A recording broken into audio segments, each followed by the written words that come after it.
this is Chaplain Karen Moore. Thank you so much for joining us on the latest episode of Mind, Body, and Soul. We were talking about last week our 4 routines that we need to keep an accurate account over. And the first one was sleep. All right, so let's talk about sleep a little bit. Sleep is very essential for a few things. Sleep is where actually the healing of your mind, emotional well-being, can actually grow and form together.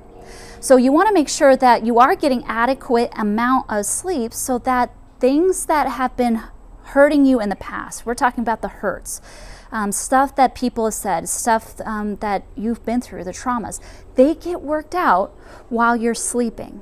Now, a lot of us, we don't like that, and so we stay up and we try to deflect that situation. But we already talked about that, right? We're not supposed to suppress these things. We're supposed to analyze them and think upon them so that we can get them out, root them up, and heal. And part of that healing process is you have to get some sleep. So, what affects quality of sleep? For me, it is caffeine. Now, I really like to have my coffee, but if I drink coffee past 8 o'clock in the morning, it just keeps me up. The caffeine in that will keep me going, and then I just sit and stare. And then instead of just staring up at the sky, up at the roof, the ceiling, I pull out then my go-to, my iPad. Go check out Facebook. Go check out some YouTube videos on how to do things a little bit better. Some neat documentaries. But what it's doing is still stimulating my mind because I'm seeing the light source that is coming from that, and I'm not getting quality sleep.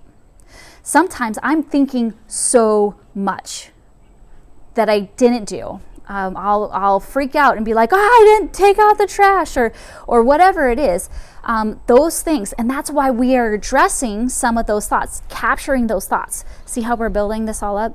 If I have captured my thoughts throughout the day, I get better quality of sleep because I know that I have addressed it and I don't have to suppress it.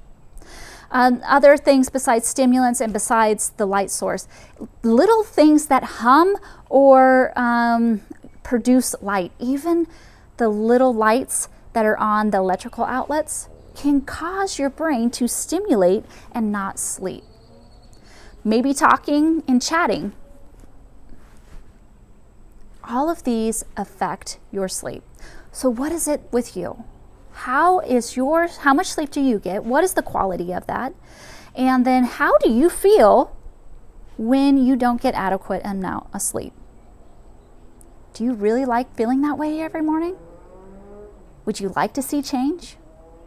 Well, good. You're in luck because that's exactly what we're doing. So take the step today and continue with that analysis of how much sleep you're getting, and then start making changes.